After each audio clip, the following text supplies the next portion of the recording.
महामहिम राज्यपाल महोदय के भाषण के संशोधन प्रस्ताव पर मुझे बोलने का मौका दिया, इसके लिए आपका आभार व्यक्त करता हूं। गलत नहीं बोलेंगे? नहीं, मैं जो भी बोलूंगा सभापति जी सब जानते हैं। पहला, सभी कोर्ट के अनुदानित संबंध विद्यालय, महाविद्यालय, डिग्री महाविद्यालय में कार्यरत शिक्षक एवं शिक्षकेतर कर्मचारियों के लंबित बकाया अनुदान एक मुश्त भुगतान किया जाएगा तथा परीक्षा फल आधारित वेतनानुदान की व्यवस्था समाप्त कर इन्हें नियमित वेतन एवं पेंशन का भुगतान हेतु नीतिगत व्यवस्था की जाएगी। सभापति महोदय, आप व्यक्तिगत रूप से इस प्रश्न को जानते हैं, कई बार आपके अध्यक्षता में भी मीटिंग हो चुकी है, लेकिन अभी तक इससे कोई फलाफल नहीं निकला, इसलिए मैंने इस बात को उठाया है। दूसरा, इसी वित्तीय वर्ष में सभी भवनहीन, चहारदीवारी एवं शौचालय विहीन विद्यालयों का भवन बनाया जाएगा एवं चहारदीवारी एवं शौचालय बनाकर इसी वित्तीय वर्ष में छात्र छात्राओं की सुरक्षा एवं सुविधा सुनिश्चित की जाएगी। आप जानते हैं जो यहाँ प्रॉब्लम है छात्राओं के कॉलेज में या छात्राओं के स्कूल में, जो सुरक्षा का जो घटना होते रहती है आए दिन, मैं समझता हूँ उसके लिए यह भी बहुत आवश्यक है। सरकारी एवं अनुदानित संस्कृत एवं मदरसा विद्यालयों में कार्यरत शिक्षक एवं शिक्षकेतर कर्मियों के वेतन विसंगति और समानता को समाप्त कर एक समान वेतन देने की व्यवस्था की जाएगी। नहीं, ठीक है। बिहार में केवल 25.2% स्कूल में कंप्यूटर की सुविधा है। इसी वित्तीय वर्ष में सभी विद्यालय के कंप्यूटर की सुविधा बढ़ाकर 100% किया जाएगा ताकि छात्र वैश्विक प्रतिस्पर्धा के लिए तैयार हो सके। पांचवा, ठीक, सूबे के संबंध सभी महाविद्यालय एवं विशेषकर महिला महाविद्यालय के सभी वर्ग की छात्राओं को निःशुल्क शिक्षा संकल्प से महाविद्यालय को होने वाली छत की प्रति राज्य सरकार द्वारा देने की व्यवस्था के दौरान महाविद्यालय के बकाया का भुगतान इसी वर्ष में की जाएगी एवं शिक्षक एवं शिक्षकेतर कर्मचारियों को आर्थिक संकट से मुक्ति सुनिश्चित की जाएगी। छात्राओं से और अनुसूचित जनजाति से फीस नहीं लेने का सरकार का निर्णय हुआ था और जो नहीं लिए उनके यहाँ जो शिक्षक हैं उनको भुगतान भी बंद है। सारा पैसा सरकार के यहाँ रिपोर्ट किया हुआ है लेकिन मिला नहीं है, जिसके चलते वहाँ काफ़ी कठिनाई हो रही है। शिक्षक को मासिक वेतन जो 2-4-5 हज़ार मिलता था वो भी नहीं मिल पा रहा है।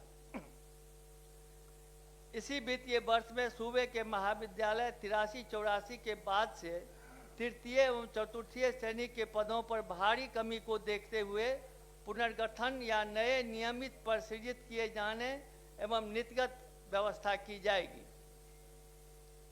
इसी वित्तीय वर्ष में स्थानीय निकाय अंतर्गत कार्यरत माध्यमिक एवं उच्च माध्यमिक शिक्षक तथा पुस्तकालय अध्यक्षों को प्रोन्नति का वित्तीय लाभ देते हुए बकाया वेतनांत के भुगतान हेतु नीतिगत व्यवस्था की जाएगी।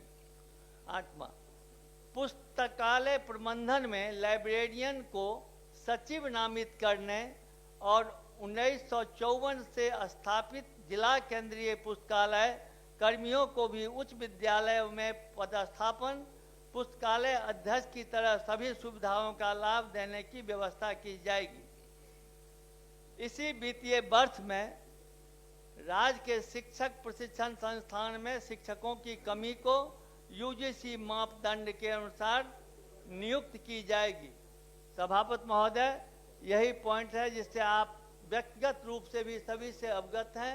हम लोग शिक्षकों के स्कूल कॉलेज में घूमते रहते हैं। जो समस्या मेरे पास, समस्या तो बहुत है, लेकिन जो रिसेंट में आया और जो हम समझे या आपके माध्यम से सरकार या राज्यपाल जी को कहना जरूरी है, इसीलिए मैंने कह दिया। आप मुझे समय दिए, इसके लिए बहुत बहुत धन्यवाद। केसीसी लोन नहीं मिलने पर किस तरह से किसान सूदखोरों के चंगुल में आते हैं, आप सबको पता है। महोदय, कर मैं आर्थिक सर्वे रिपोर्ट पढ़ रहा था, तो कृषि का जीएसडीपी में इसकी भागीदारी महोदय घट रही है। इसका मतलब हमारी कृषि व्यवस्था बहुत अच्छे से काम नहीं कर रही है। सरकार को भी इस पर सोचना होगा। महोदय, अन्य राज्यों की तर्ज पर एमएसपी पर बोनस की मांग बहुत दिनों से इस राज्य में चल रही है। मैं उम्मीद करता हूं आपके माध्यम से कि सरकार इस पर संज्ञान ले, सरकार इस पर ध्यान ले। और बहुत बड़ी आबादी आज भी कृषि पर निर्भर है महोदय, लेकिन बिहार के किसानों की आमदनी अच्छी नहीं हुई है महोदय। मैं किसानों के लिए कहना चाहूंगा कि न हो कमीज तो पांव से पेट ढक लेंगे, ये कितने मुनासिब हैं इस सफर के लिए। बहुत खराब स्थिति है उनका महोदय। अभिभाषण में प्राथमिक स्वास्थ्य केंद्रों में पहले 39 मरीज आते थे, अब 11,600 मरीज आ रहे हैं। सरकार ने खुद स्वीकार किया है, आज भी मंत्री महोदय ने स्वीकार किया, मुझे आंकड़े भी हैं कि 47% डॉक्टर, तकनीशियन, नर्सेज के पद खाली हैं। तो ये पेरीफेरी में इलाज करने वाले कौन हैं, जो स्वास्थ्य केंद्र में बैठ के इलाज कर रहे हैं, स्वास्थ्य केंद्र में बैठ के इलाज कर रहे हैं? ये डाटा ठीक नहीं है महोदय। और जिस राज्य में शिक्षा और स्वास्थ्य की व्यवस्था अच्छी नहीं होगी, उस राज्य को विकसित कभी नहीं कहा जा सकता है महोदय। मेडिकल कॉलेज वगैरह पे काफी चर्चा हो गई है। मैं बस इतना कहना चाहता हूं कि सरकार जो दावा करती है, अगर सरकार के दावे को सही मान लिया जाए तो फिर पटना में मरीज क्यों आते हैं, टीएमसीएच में, आईजीएमएस में और एम्स में मरीजों का प्रेशर क्यों इतना अच्छा है? अगर सारे मेडिकल कॉलेज काम कर रहे हैं, तो जिला अस्पतालों में सुविधा हो गई है, तो फिर पेशेंट कहां से आ रहे हैं, क्यों आ रहे हैं? पिकनिक बनाने आते हैं क्या महोदय? पीएमसीएच और आईजीएमएस में इतना दबाव है कि बेड नहीं मिल रहा है, हर एक दिन हम लोगों को कोशिश करनी पड़ती है महोदय। तो इसका मतलब है कि जिले और पेरीफेरी के अस्पतालों की व्यवस्था सही नहीं है महोदय। अब मैं उद्योग पर थोड़ी सी चर्चा करना चाहूँ, बहुत मुख्तसर में मैं अपनी बात रख रहा हूं कि पिछले बजट में 1962 करोड़ का प्रावधान था, जो पूरे बजट का 0.62% था। तो महोदय, इस तरह के आंकड़ों से, इस तरह के आवंटन से बिहार में उद्योग की वृद्धि नहीं हो पाएगी, इंफ्रास्ट्रक्चर डेवलपमेंट नहीं हो पाएगा, उद्योग लग नहीं पाएंगे। तो उसको बढ़ाना होगा आपको। दूसरी बात मैं कहना चाहता हूं कि ईज ऑफ डूइंग, भारत सरकार की रिपोर्ट के अनुसार ईज ऑफ डूइंग में मंत्री महोदय बिहार 26वें स्थान पर है। बहुत ही फिसड्डी स्थान इस बिहार का है। उम्मीद है कि आपके मंत्रित्व काल में ये सुधरेगा। ईज ऑफ डूइंग का मतलब आप समझ ही रहे हैं, हमको समझाना नहीं है। ये जो लाल फीताशाही है, जो ऑफिसर्स बैठे हुए हैं, जो रिस्पॉन्सिबल लोग हैं, उनकी अकर्मण्यता और उनकी कार्यशैली पर मैं प्रश्न चिन्ह लगा रहा हूं आपके माध्यम से, और उम्मीद करता हूं कि सरकार इस पर ध्यान देगी। इन्वेस्टर मीट हुआ महोदय, काफी चर्चा हुई, अखबारों में चर्चा हुई, एमओयू साइन किए गए। आर्थिक सर्वेक्षण में भी मैंने देखा, लेकिन मैं दावे के साथ कहता हूं कि वो धरती पर नहीं उतर पाए। धरती पर कितने उतरे हैं इन्वेस्टर मीट के बाद, ये समीक्षा का विषय है और इसको करना चाहिए महोदय। शिक्षा के मामले में मैं कहना नहीं चाहूंगा, नीति आयोग के एसडीजी इंडिया इंडेक्स में भी बिहार की शिक्षा व्यवस्था को फिसड्डी माना गया है। और मैं उतना रिपोर्ट पढ़ना नहीं चाहता, लेकिन यू डाइस की 2-4 बात मैं कहना चाहूंगा कि 88.47 स्कूल में कंप्यूटर नहीं है। 78,705 स्कूल हैं, उसमें 88.47 में कंप्यूटर नहीं है, 41.31 में पुस्तकालय नहीं है, 60.78 में खेल के मैदान नहीं है, 88.24 में इंटरनेट नहीं है। कैसे हम किसी संस्थान को आगे ले जाएंगे महोदय? एएन सिन्हा इंस्टीट्यूट बिहार का नामी इंस्टीट्यूट हुआ करता था और देश में उसकी बात होती थी, लेकिन आज एएन सिन्हा इंस्टीट्यूट आउटसोर्सिंग के सवाल पर, पोस्टिंग के सवाल पर, भ्रष्टाचार के सवाल पर सुर्खियों में रहता है, लेकिन रिसर्च के सवाल पर सुर्खियों में नहीं रहता है। उच्च शिक्षा की हालत और उस शिक्षा की गुणवत्ता बहुत ही खराब है महोदय। बिहार की नदियां मृतप्राय हो रही है, और ये जो एयर क्वालिटी इंडेक्स की चर्चा होती है, कभी कभी पटना का इतना हो गया, बेगूसराय का इतना है, सहरसा का इतना 625 हो गया। तो महोदय मैं कहना चाहूंगा कि जो प्लांटेशन है, प्लांटेशन की चर्चा होती है, नीतियां भी बनती है। अभी सहरसा में डीएफओ से मेरी बात हो रही थी, उन्होंने कहा कि हमको वृक्षारोपण करना है और जगह नहीं मिल रही है। मैंने उनको सुझाव दिया कि ये छोटी नदियां जो सूख रही है, उन नदियों के किनारे जो सरकारी जमीन उपलब्ध है उस पर आप प्लांटेशन कीजिए, ग्रीन कवर बनाइएगा, तब तो स्वच्छ हवा मिलेगी। नहीं तो बिहार की हवा महोदय जहरीली हो चुकी है।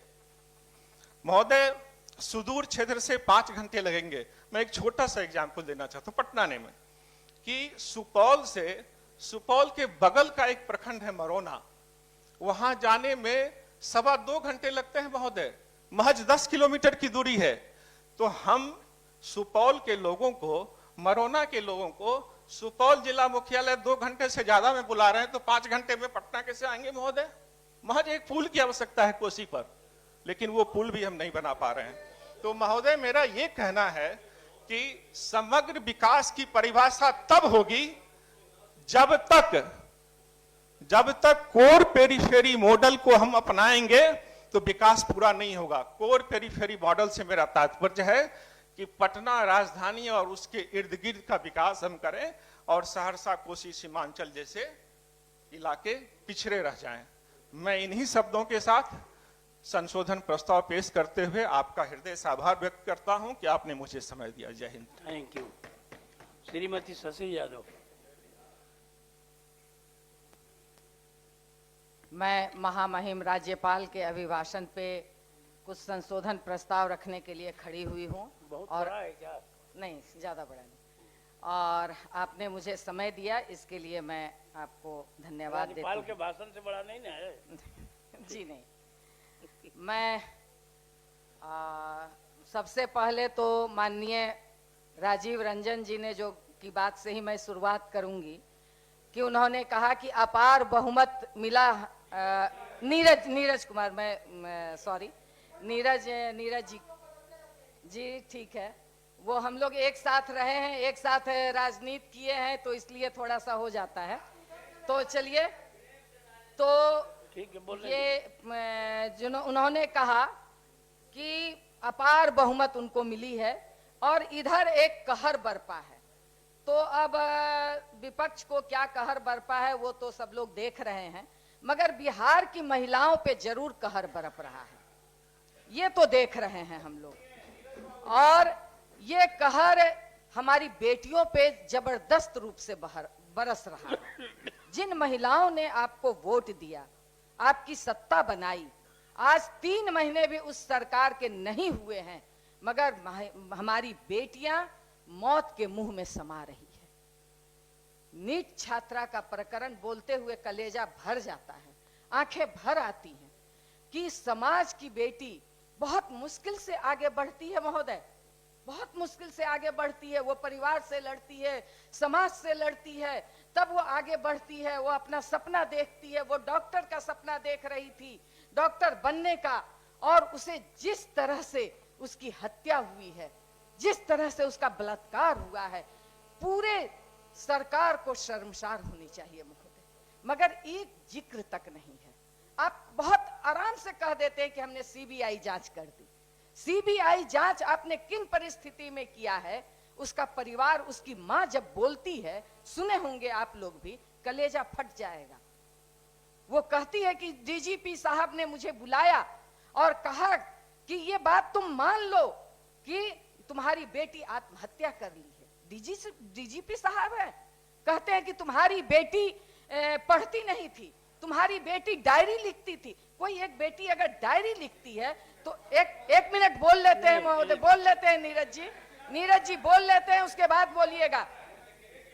1 मिनट नीरज जी बोल लेते हैं, फिर आप बोलिएगा, लाइट टूट जाएगा। बोल लेते हैं। डीजीपी की जब बात आई है, यहाँ के पुलिस विभाग के आला अफसर हैं जी, और उनके बारे में ऐसे कहते हुए आपको मैंने किस रिस्पॉन्सिबिलिटी से कह रही हैं? जी उनकी माँ ने मुझे जो बताया मैं इस बात की नहीं, जिक्र उसका कर नहीं, रही हूँ। उसका उदाहरण- उनकी माँ ने जो यहाँ मुझे बताया उसके महोदय, against में यहाँ पर नहीं बोलना सोशल चाहिए। मीडिया पे पूरी बात आ हाँ, रही है। बोलिए। उनकी सभापति माँ ने मुझे महोदय, बताया। एक मिनट। हम एक ही अनुरोध करना चाहते हैं। ये दुखद घटना है, पीड़ाजनक है, मर्मांतक है, और राज्य सरकार ने 19 दिन में सीबीआई जांच के लिए भेज दिया। उस परिवार के लोगों ने माननीय उच्च न्यायालय में याचिका दाखिल किया। माननीय न्यायमूर्ति अरुण झा के बेंच ने यह न्यायिक निर्णय दिया कि इसमें कोर्ट को हस्तक्षेप करने की कोई जरूरत नहीं है। अब आप ही हमको बताइए, बिहार पुलिस की जांच पर भरोसा नहीं, सीबीआई जांच गया तो संतुष्ट नहीं, तो आखिर कौन एजेंसी जांच करेगा? पॉलिटिकल कोई पार्टी जांच करेगी? कोई एजेंसी नहीं। यह अभी माननीय उच्च न्यायालय ने साफ कहा है सभापति महोदय कि आपको सीबीआई जांच में कोई परेशानी होगी, उस ऑर्डर शीट को पढ़ लीजिए। मैं उस ऑर्डर शीट को देखा हूं सभापति महोदय, तो उसमें उन्होंने कहा कि अगर कोई आपत्ति होगा तो आप कोर्ट आइएगा, अन्यथा सीबीआई पर भरोसा करना चाहिए। लेकिन सभापति महोदय एक स्लाइड, लेकिन हम इस बात के लिए आप लोग अपनी राय दीजिए जरूर।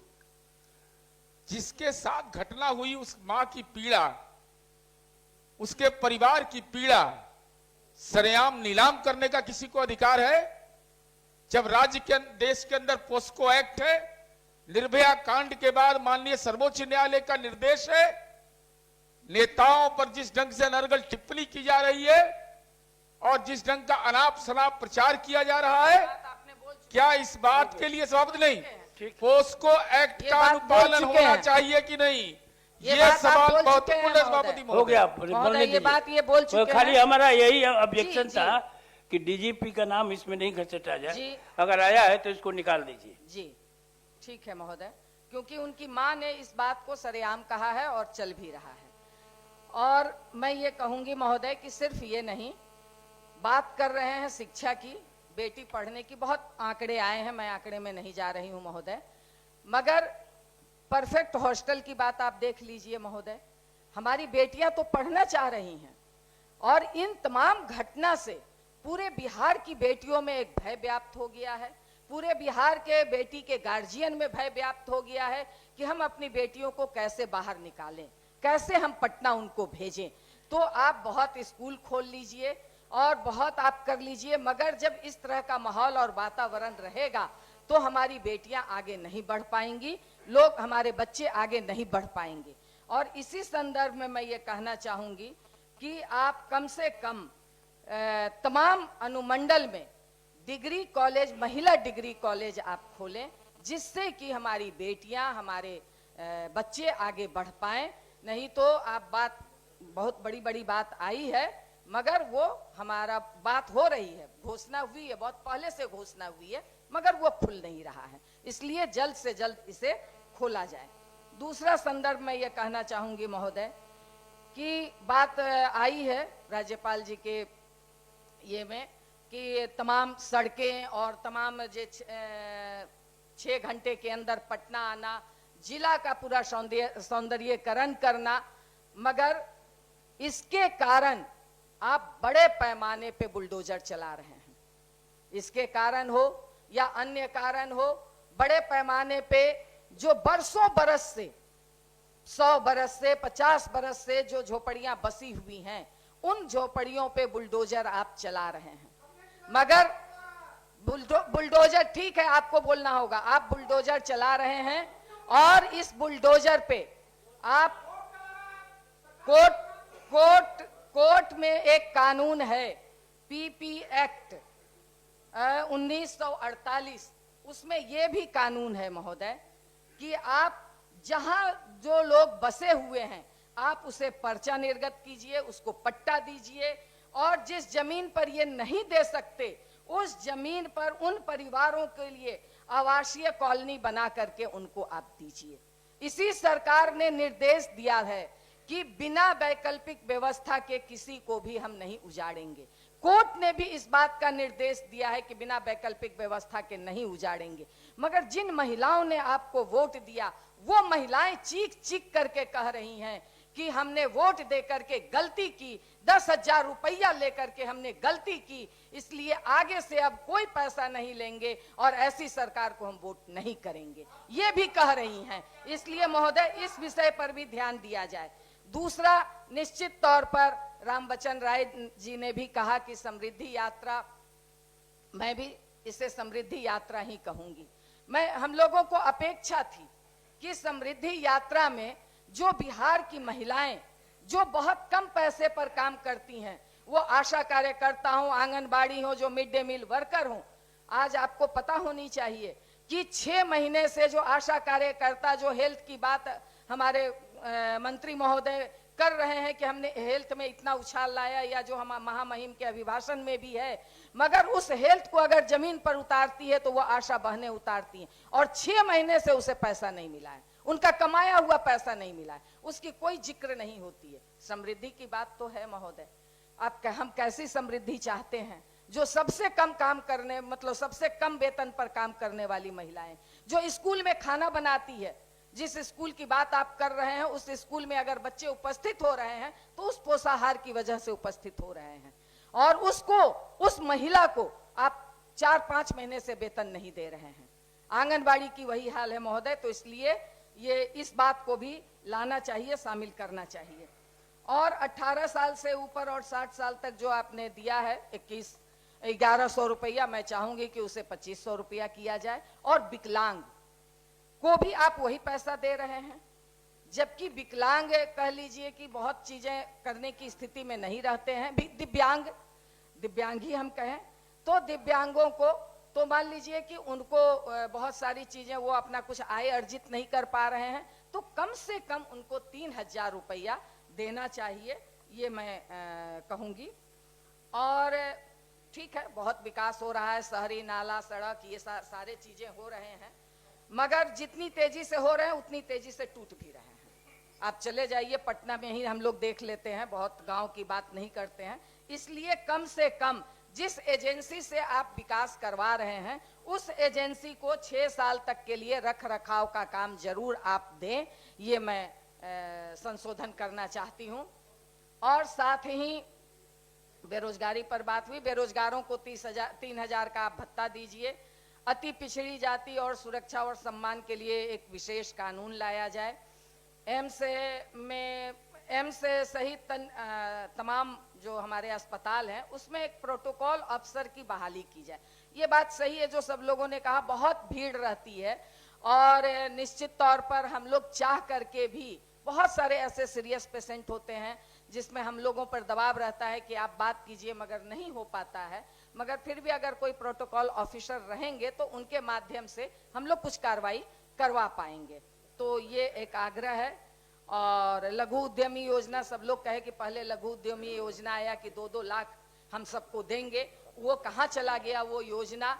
इसको थोड़ा लाया जाए, उस लघु उद्यमी योजना को फिर से कम सारे लोगों के लिए। और इसके लिए जो आपने आय प्रमाण पत्र की बात की थी उसे सहज और सुलभ बनाया जाए।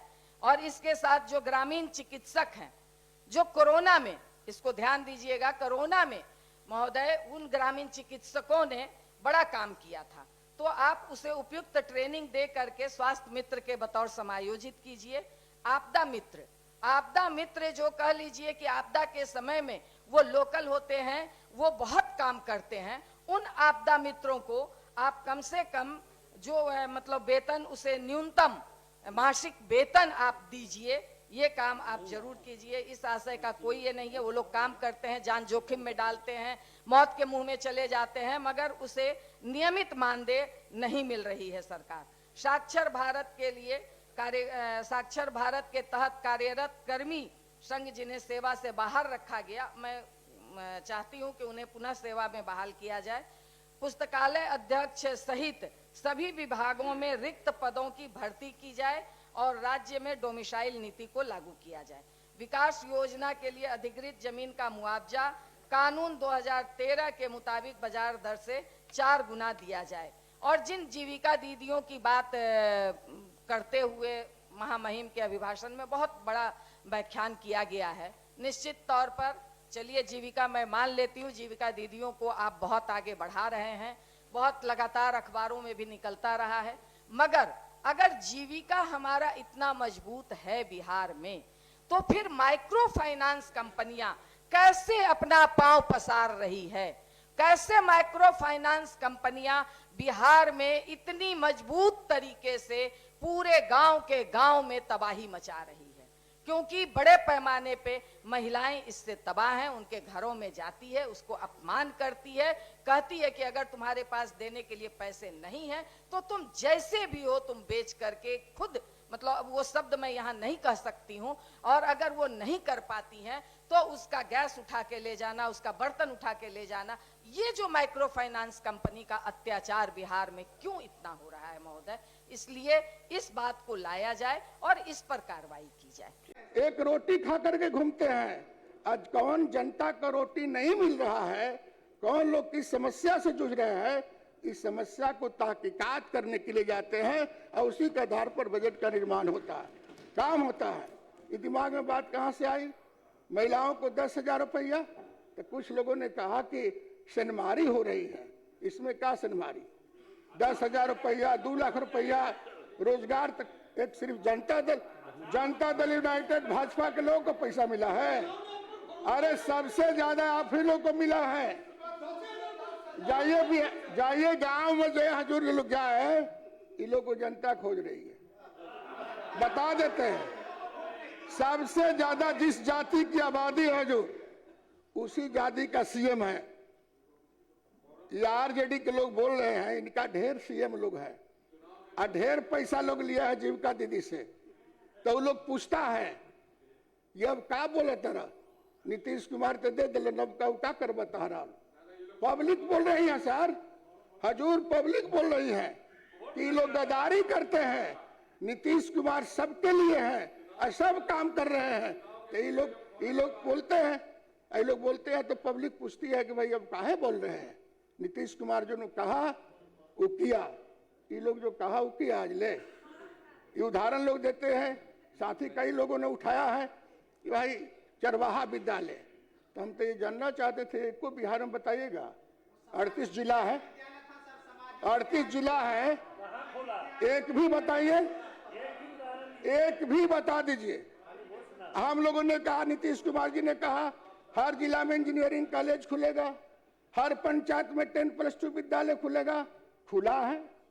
8.5 हमने पंचायती राज में 50% महिलाओं को आरक्षण दिया, 2007 में नगर निकायों में 50% आरक्षण दिया, जिसके कारण आज महिलाएं बराबर की भागीदार तो है ही, साथ ही बिहार के सत्ता में बराबर का संचालन करने का भी काम हमारी महिलाएं कर रही है।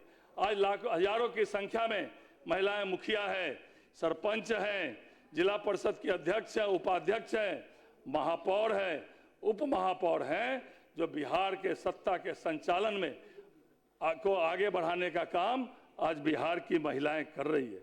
अध्यक्ष महोदय, अभी हाल ही में मुख्यमंत्री महिला रोजगार योजना के माध्यम से महिलाओं को रोजगार देने का जो प्रावधान किया गया, उसमें 1.56 करोड़ महिलाओं को हम लोगों ने 10,000 रुपया रोजगार के लिए दिया, और अगर वो रोजगार सही तरह से करेंगे तो 2 लाख तक उनको जो है और वित्तीय सहायता सरकार देगी। यह कभी स्वप्न में भी नहीं सोचा जा सकता था अध्यक्ष महोदय, लेकिन आज हमारी सरकार महिलाओं को सशक्त बनाने के लिए, महिलाओं को अपने पैरों पर खड़ा करने के लिए, और महिलाओं को नौकरी नहीं, महिलाएं रोजगार देने में, रोजगार को सृजन करने के लिए आज हमारी सरकार लगातार काम कर रही है। अध्यक्ष महोदय, हमारी सरकार बिहार के सर्वांगीण विकास के लिए कटिबद्ध है। आदरणीय प्रधानमंत्री नरेंद्र मोदी जी के कुशल मार्गदर्शन में और हमारे यशस्वी अनुभवी नेतृत्वकर्ता माननीय मुख्यमंत्री नीतीश कुमार जी की अगुवाई में बिहार की प्रगति की चर्चा अब देश ही नहीं दुनिया में भी हो रही है। अध्यक्ष महोदय, बिहार का युवा अब अंगड़ाई ले रहा है।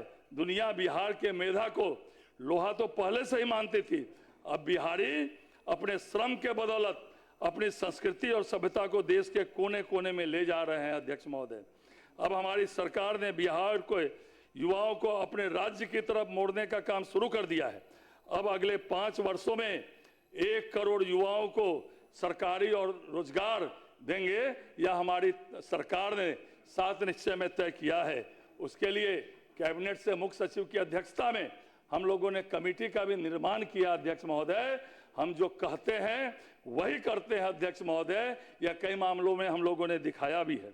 अध्यक्ष महोदय, सरकार ने 1 करोड़ युवाओं को जो हम लोगों ने कहा है सरकारी नौकरी और उनको जो है रोजगार देंगे, तो सरकार ने अलग से रोजगार एवं युवा कौशल विभाग का भी गठन किया है और उसके लिए अलग से मंत्री और प्रधान सचिव की भी नियुक्ति सरकार ने की है। अध्यक्ष महोदय, पहले बिहार के लोग नौकरियों के लिए राज्य से बाहर चले जाते थे, अब बाहर के लोग भी सरकारी नौकरियों के लिए बिहार आ रहे हैं, यह दिखाई पड़ रहा है। अध्यक्ष महोदय, अब किसी को अगर टीन का चश्मा आंख में लगा हुआ है, दिखाई नहीं पड़ रहा अध्यक्ष महोदय, तो इसके लिए हम लोग क्या कर सकते हैं? अध्यक्ष महोदय, क्या कोई इनकार कर सकता है? अध्यक्ष महोदय, क्या कोई इनकार कर सकता है? आप जिस क्षेत्र से आते हैं, गया जी से अध्यक्ष महोदय 3 साढ़े 3 4 घंटे गया जी जाने में लग जाता था। एक आम अब जरा सोचिए, आप एक आम इंसान भी 1.5 घंटे में गया जी पहुंच रहा है। यह हमारी सरकार की जो काम है, जो दूरदृष्टि है, वो दिखाई पड़ती है। अध्यक्ष महोदय, और यह सड़क जो बनती है, क्या यह सड़क किसी खास दल, धर्म, मजहब, जाति के लोग ही चलेंगे इस पर? विपक्ष के हमारे साथियों उस पर नहीं चलेंगे क्या? ये जो कह रहे हैं, तो क्या इनके मतदाता उस पर चलेंगे नहीं क्या? अध्यक्ष महोदय, ये सड़क सभी के लिए है, सभी जात और धर्म के लिए है। अध्यक्ष महोदय, आज माननीय मुख्यमंत्री जी के नेतृत्व में, उप मुख्यमंत्री जी के नेतृत्व में बिहार के किसी कोने से हम 4 घंटे में पटना राजधानी पहुंच रहे हैं। यह हमारा विकास दिखाई पड़ रहा है। अध्यक्ष महोदय, जहां कभी सड़क में गड्ढा था, गड्ढे में सड़क थी, यह दिखाई नहीं पड़ रहा था। आज स्टेट हाईवे हो, नेशनल हाईवे हो और एक्सप्रेस का जाल बिछ रहा है। आज पटना पूर्णिया बक्सर भागलपुर एक्सप्रेस हाईवे, आमस दरभंगा, जिस कंस्टिट्यूएंसी से मैं दरभंगा से आता हूं अध्यक्ष महोदय, जाके देखिए कहां से कहां विकास आज मिथिला का हो रहा है। आमस दरभंगा एक्सप्रेस हाईवे, गोरखपुर सिल्लीगुड़ी रक्सौल हल्दिया एवं वाराणसी गया जी कोलकाता सहित 6 एक्सप्रेस वे का निर्माण कराया जा रहा है। गंगा पर 7 नए पुल का निर्माण हो रहा है और 7 अन्य निर्माणाधीन भी हैं। वही कोसी, गंडक, सोन, बागमती और फल्गु जैसी प्रमुख नदियों पर भी पुलों की संख्या दुगुनी हो गई है। अध्यक्ष महोदय, और राज्यपाल जी के अभिभाषण पर बात रखने की बात है, तो मैं इसके समर्थन में आज खड़ा हूं। सबसे पहले इस अभिभाषण में स्पष्ट है कि किस प्रकार से 10,000 रुपया प्रत्येक महिला को दे करके उसको रोजगार सृजित करने का काम इस सरकार ने करने का काम किया है। महोदय, ये सोच आप लोगों को आ भी नहीं सकता है। आप लोग उसको महीना, आप लोग उसको 2,000 का फार्म भरवा रहे थे, बोलेंगी घूस देने के लिए 2,000 का फार्म भरवा रहे थे, लेकिन हमारी सरकार ने ये सोची कि हम इसको स्वावलंबी बनाएं और इसको रोजगार दें, और इसलिए उसने उसको 10,000 रुपया इनिशियल पैसा दिया और आगे की ओर फिर उसको 2 लाख रुपया जो रोजगार करेगा उसको देने के लिए कमर कसी हुई है। आपका अभी ही पसीना छूट रहा है जब 2 लाख रुपया उन महिलाओं को मिलेगा और वो जब बिहार के विकास में भागीदार बनेगी, तब आपको समझ में आएगा कि बिहार कहां जा रहा है। इसको आप लोगों के समझ से ये बाहर का विषय है श्रीमान महोदय।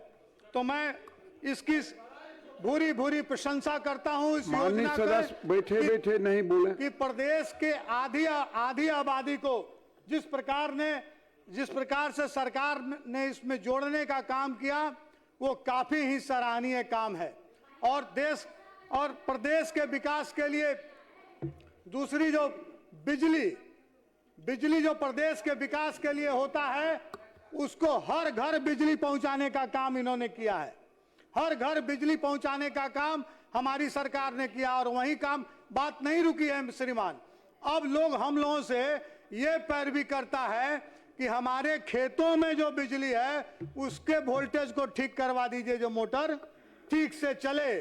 घर की बिजली की बात अब समाप्त हो गई, अब खेतों की बिजली की बात चल रही है कि इस खेत में बिजली भिजवा दिया जाए, उस खेत में बिजली भिजवा दिया जाए। ये जो सरकार है, पिछली सरकार और इस सरकार में बहुत अंतर है। सरकार जो अब बोलती है उसको करती है। सरकार ऐसा नहीं है कि कुछ बोल दिया, जैसे अभी चर्चा चल रही थी कि बहुत से वादा महाविद्यालय ये किया वो किया। सरकार बोलती नहीं है, जो सरकार बोलती है उसको धरती पर लागू करके बताने का काम करती है महोदय। हम किसानों के आमदनी को दुगना करना चाहते हैं, तो उस पर हम काम कर रहे हैं कि किस प्रकार से किसान की आमदनी दुगनी होगी।